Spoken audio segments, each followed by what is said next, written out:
तो हेलो प्यारे बच्चों, क्या हाल चाल। आई होप आप लोग अच्छे होंगे। जबरदस्त जिंदाबाद। और अच्छे से पढ़ाई चल भी रही होगी आप लोगों की। मैं अमित कुमार अपने यूट्यूब चैनल एक स्टडी पे आप लोगों का हार्दिक स्वागत अभिनंदन करता हूँ। आज के इस लेक्चर में हम बात करने वाले हैं, वो बात करने वाले हैं बोर का परमाणु मॉडल। ठीक है, किसके बारे में बात करेंगे? बोर के परमाणु मॉडल के बारे में बात करेंगे। ये होता क्या है, इसकी अपग्रतियां क्या है, इन सारी बातों के बारे में बात हम कर रहे होंगे बेटा। इसकी जो अभिक्रियाएं हैं, संकल्पना है, वो मोस्ट इंपोर्टेंट है। बोर्ड एग्जाम में आने के चांस पूरे पूरे रहते हैं इनके। ठीक है, तो उनको भी हम एक्सप्लेन अच्छे से कर रहे होंगे डिटेल के साथ में। इससे पहले बेटा एक चीज और बता दें बेटा, यदि आप चैनल पर नए हो तो चैनल को सब्सक्राइब कर दें और बेल आइकन को दबाना बिल्कुल भी ना भूलें। साथ साथ एक चीज और है बेटा, हमारा एक टेलीग्राम चैनल है जिसका नाम है अमित क्लासेस। अमित क्लासेस पे आपको पीडीएफ इस चैप्टर में जो भी टॉपिक पढ़ा रहे हैं उस सारे टॉपिक्स की पीडीएफ जो है वो आपको टेलीग्राम चैनल पे प्रोवाइड करा दी जाएंगी। ठीक है, तो आप वहां से जाके आप टेलीग्राम चैनल से पीडीएफ को डाउनलोड करें। नोट्स बनाने की बिल्कुल भी जरूरत नहीं है, क्योंकि हमारी पीडीएफ हम अपने हाथों से लिख रहे हैं उनको। ठीक है, और बहुत अच्छी तरीके से लिखकर आपको प्रोवाइड करा रहे हैं पीडीएफ। ठीक है, तो आपको नोट्स बनाने की कोई भी जरूरत नहीं है। आप सीधे सीधे पीडीएफ को डाउनलोड करें और पीडीएफ से ही रिवीजन बार बार करें। बार बार रिवीजन करने से क्या होता है, वहां पे आप बार बार जब रिवीजन को करते हैं, जब कोई चीज आप ऐसे एग्जाम्पल से समझो कि अब अगर हम एक व्यक्ति को एक बार देखते हैं और दोबारा से ना देखें, कुछ समय के बाद फिर देखें, तो वो वहां में हमारे आती नहीं। और भाई व्यक्ति को हम 2-4 दिन के बाद फिर देखें, फिर 8 दिन के बाद देखें, तो 3-4 बार जब व्यक्ति को हम देखते हैं तो उसकी छवि जो होती है वो हमारे माइंड में छप जाती है। तो फिर भी वो 1 साल के बाद ही क्यों ना मिले हमें, फिर भी हमें वो याद व्यक्ति रहता है। और एक बार व्यक्ति मिला और कई सालों के बाद मिला तो हमें ध्यान नहीं रहता। तो भाई ये कि अगर आज आपने पढ़ा टॉपिक को तो आप 2 दिन के बाद या 3 दिन के बाद जरूर रिवीजन करें, और ऐसे 4 दिन 5 दिन का गैप ले लेके 2 बार और रिवीजन करें। तो मैं आपको गारंटी देता हूं जो भी टॉपिक्स है ना बेटे, आपको कंप्लीटली याद हो जाएगा। ये मेरी गारंटी आपके लिए है। आप ऐसा करके प्रैक्टिकल देख लीजिए, आपको 100% याद रह जाएगा। ठीक है, तो टॉपिक्स पे बात करते हैं। टॉपिक से हमारा बोर का परमाणु मॉडल। बोर के परमाणु मॉडल के बारे में थोड़ा क्या है, इन्होंने रदरफोर्ड का परमाणु मॉडल है उसको मॉडिफाई ही करके अपना परमाणु मॉडल दिया था। ठीक है, कब दिया था? तो 1913 में इन्होंने परमाणु मॉडल दिया। किसकी सहायता से दिया है? तो मैक्सवेल का है प्लांक क्वांटम सिद्धांत है, उसकी सहायता से क्या किया है उन्होंने, बोर ने अपना परमाणु मॉडल प्रस्तुत किया है। ठीक है, तो लिखेंगे थोड़ा सा इसमें उन्होंने क्या किया। बात है 1913 ईस्वी की। ठीक है, 1913 ईस्वी में बोर ने मैक्सवेल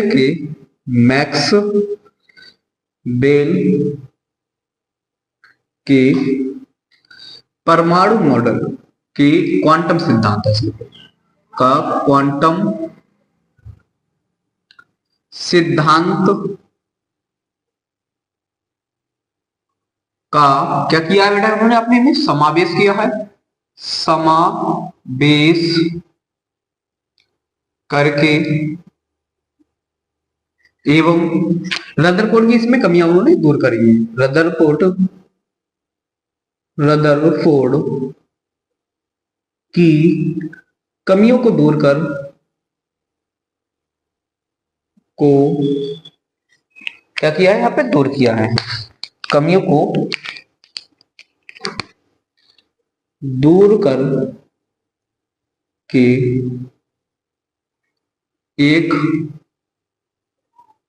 करके अपना, ऐसे लिखो, दूर करके अपना परमाणु मॉडल प्रस्तुत किया। अपना परमाणु मॉडल प्रस्तुत किया।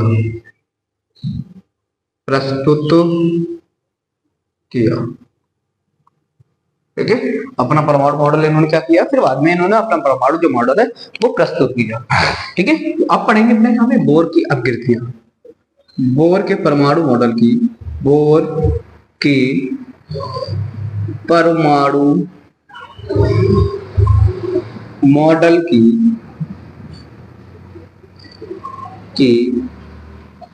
अभिक्रिया।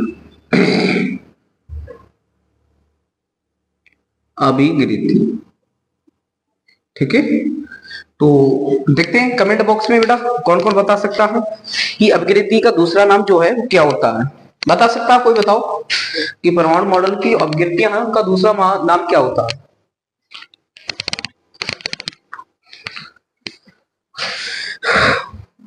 क्या होता है बेटा? बताओ जल्दी, कमेंट बॉक्स करो। अच्छा ठीक। अपग्रति का क्या होता है? संकल्पना। दूसरा नाम क्या होता है अपग्रति का? मतलब संकल्पना। संकल्पना का मतलब बता सकते हैं कोई? संकल्पना का मतलब होता है जिसको सिद्ध ना किया गया हो। ठीक है, क्या मतलब होता है यहाँ पे? जिसको सिद्ध ना किया गया हो वो संकल्पना होती है। वेरी गुड, संकल्पना सही है, बिल्कुल बात सही है। ठीक ठीक। उनके साथ और एक वैज्ञानिक थे, हाँ उनका नाम नहीं आता बेटे यहाँ पे। ठीक है, इनका नाम ज्यादा फेमस है इस सिद्धांत के साथ में। ठीक, वेरी गुड। चलो आगे करते हैं। ठीक है, देखेंगे बेटे, बात करेंगे। पहली अपग्रति उन्होंने क्या दी थी? पहली अपग्रति में उन्होंने कहा अगर कोई नाभिक है, ठीक है, मतलब पहले उससे रिलेट करूंगा। रदरफोर्ड ने क्या कहा था कि नाभिक जो है इलेक्ट्रॉन जो है वो नाभिक के चारों ओर चक्कर लगाते हैं। ठीक है, लेकिन उन्होंने ये नहीं बताया उनका किसी भी कक्षा में, किसी भी निश्चित कक्षा में वो जा सकते हैं। ठीक है, चक्कर लगा सकते हैं। और ये नहीं कहा था कि वो ऊर्जा का उत्सर्जन नहीं करते। तो इसी को थोड़ा मॉडिफाई किया गया था। उनका यदि कोई इलेक्ट्रॉन नाभिक के चारों ओर वृत्ताकार कक्षा में चक्कर लगाता तो उसे आवश्यक अभिकेंद्र बल जो है, रदरफोर्ड वो बता रहे हैं, बोल बता रहे हैं कि अगर कोई इलेक्ट्रॉन वृत्ताकार चक्कर में नाभिक के चारों वृत्ताकार चक्कर लगाता है तो उसे आवश्यक अभिकेंद्री जो बल मिलता है वो इलेक्ट्रॉन और नाभिक के बीच लगने वाले स्थिर वैद्युतिक बल के कारण मिलता है। ठीक है, तो पहली अभिकृति उनकी यही है। क्या है बेटे? लिखेंगे यहाँ पे, देखा यदि कोई इलेक्ट्रॉन नाभिक के चारों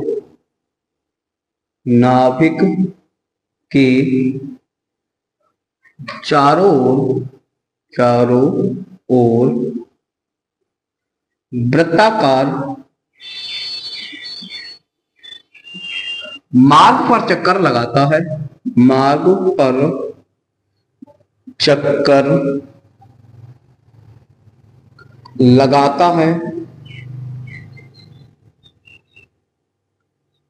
तो आवश्यक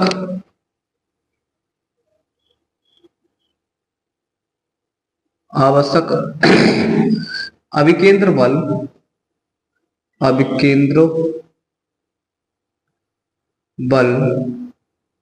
तो आवश्यक अभिकेंद्र बल इलेक्ट्रॉन व नाभिक के बीच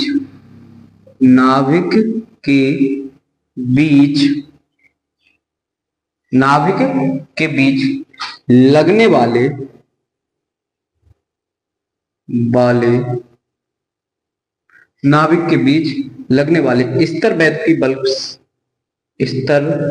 वैद्युतिकी बल प्रदान करता है।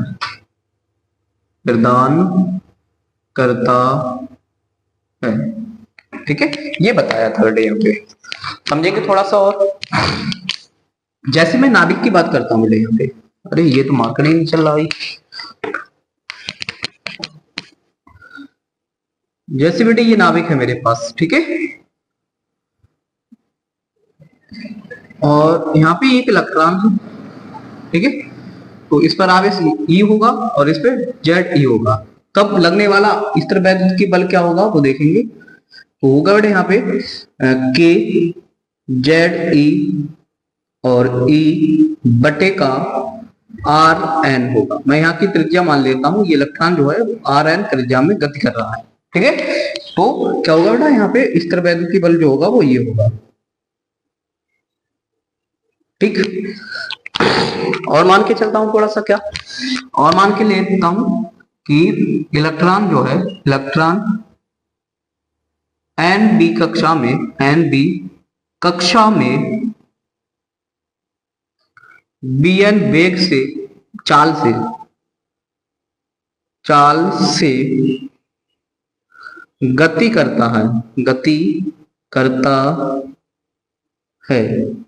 तो अब केंद्रीय बल कितना होगा बेटे वो बात कर लेते हैं। अब केंद्रीय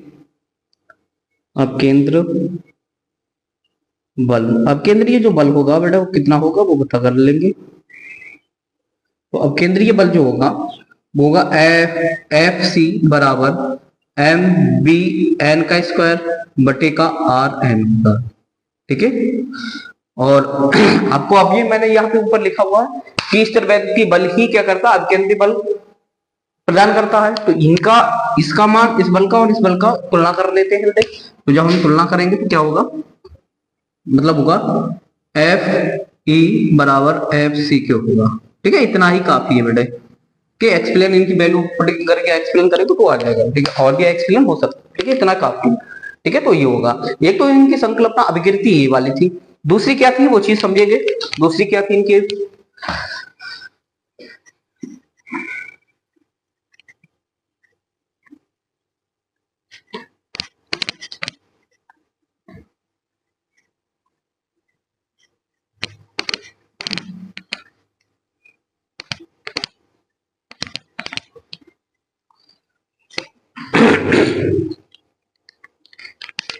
दूसरी में समझेंगे बेटा। दूसरी क्या थी वो चीज समझो। उन्होंने कहा दूसरी वाली में,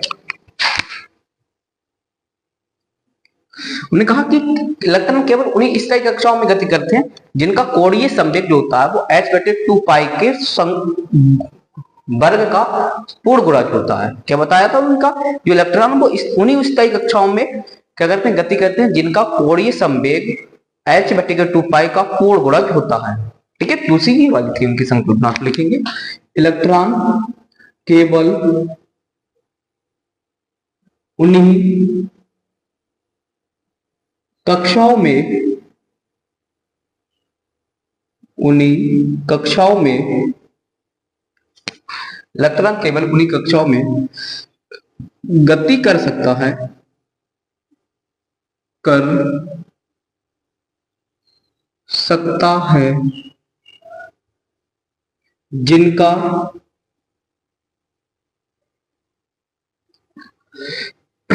कोणीय संवेग, कोणीय संवेग, कोणीय संवेग कितना होगा बेटे, कोणीय संवेग h बटे के 2 पाई का पूर्ण गुणज हो। ठीक है, ये कहा था उन्होंने, पूर्ण गुणज हो। देखो थोड़ा सा एक्सप्लेन और करते हैं। मैं मान के चलता हूं, मैं क्या मान के चलूंगा, यदि इलेक्ट्रॉन एन बी कक्षा में, एन बी कक्षा में, एन बी कक्षा में वीएन चाल से गति करता है, चाल से गति करता है, गति करता है, तो कोणीय संवेग, तो जो कोणीय संवेग है उसके बारे में बात करते हैं। तो कोणीय संवेग क्या होगा बेटा, कोणीय संवेग लेके चलेंगे एल बराबर एन एच बटे का 2 पाई, और एल बराबर हम पढ़ चुके हैं कोणीय संवेग का होता है m v n r n sine theta. ये तो फार्मूला होता है बेटे इसके लिए। ठीक है, कोणीय संवेग का ये फार्मूला होता है। इसको पुटिंग करेंगे यहाँ पे, हो जाएगा m v n r n sine theta बराबर एन एच बटे का 2 पाई। समझो थोड़ा सा और, जैसे मेरे पास ये नाभिक है और इसमें ये इलेक्ट्रॉन है, किस वेग से, कितने पर, आर एन त्रिज्या के, किस वेग से, बी एन, सॉरी यहाँ पर किस वेग से गति कर रहा है, तो बी एन वेग से गति कर रहा है। ठीक है, तो किस कोण पर कर रहा है, तो मैं मान के चलूंगा थीटा बराबर 90 के कोण पर वो गति कर रहा है। ठीक है, तो यहाँ पर 90 रखेंगे, हो जाएगा m v n r n sine 90 बराबर हो जाएगा एन एच बटे का 2 पाई। ठीक है, तो यहाँ पे हो जाएगा m b n r n one बराबर एन एच, क्योंकि साइन 90 का मान कितना होता है, 1 होता है। तो हो जाएगा m v n r n बराबर एन एच बटे का 2 पाई। ठीक है, तो अगला फार्मूला ये निकल के आता है। ठीक है, ये थी उनकी द्वितीय अभिकृति जो यहाँ पे एक्सप्लेन हमने कर रखी है बेटे। अब बात करते हैं बेटा तीसरी अभिकृति के बारे में। उनकी तीसरी अभिकृति क्या थी उसके बारे में।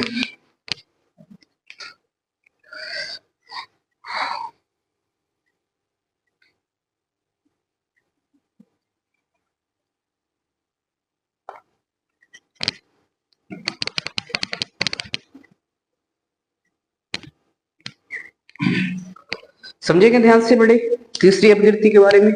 क्या थी इनकी तीसरी अपकृति? तीसरी की अपकृति इनके पास जो थी वो थी, क्या थी? ने कहा जब किसी इलेक्ट्रॉन को बाह्य ऊर्जा प्राप्त होती है, बाह्य ऊर्जा प्राप्त होती है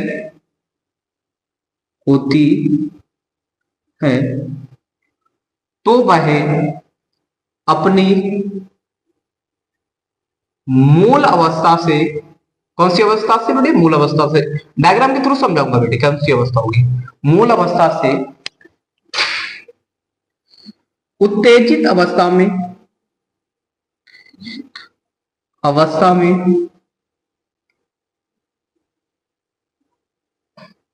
10⁻⁸ सेकंड के लिए चला जाता है। क्या होता है बेटे? यहां पे चला जाता है, ठीक है, इतने समय के लिए चला जाता है। तथा उत्तेजित अवस्था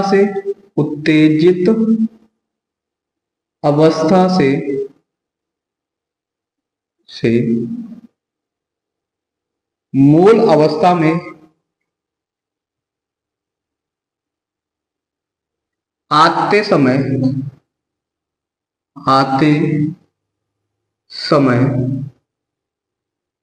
ठीक है, उत्तेजित अवस्था से मूल अवस्था में आते समय फोटोन के रूप में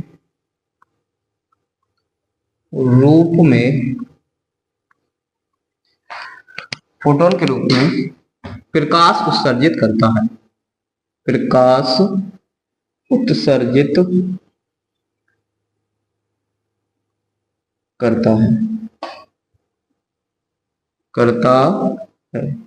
ठीक है, जैसे नाभिक ये और ये दूसरी कक्षा है, ठीक है। तो यहाँ पे मान लिया मैंने नाभिक, यहाँ पे जो इलेक्ट्रॉन है वो N1 कक्षा है और ये N2 है। तो इलेक्ट्रॉन यहाँ से इसमें चला जाएगा। जब इससे कोई बाह्य क्या मिलती है? बाह्य ऊर्जा मिल जाती है, ठीक है। तो क्या करता है? ये अपनी मूल अवस्था से उत्तेजित अवस्था में चला जाएगा, ठीक है। ये है उसकी मूल अवस्था और ये है उसकी उत्तेजित अवस्था।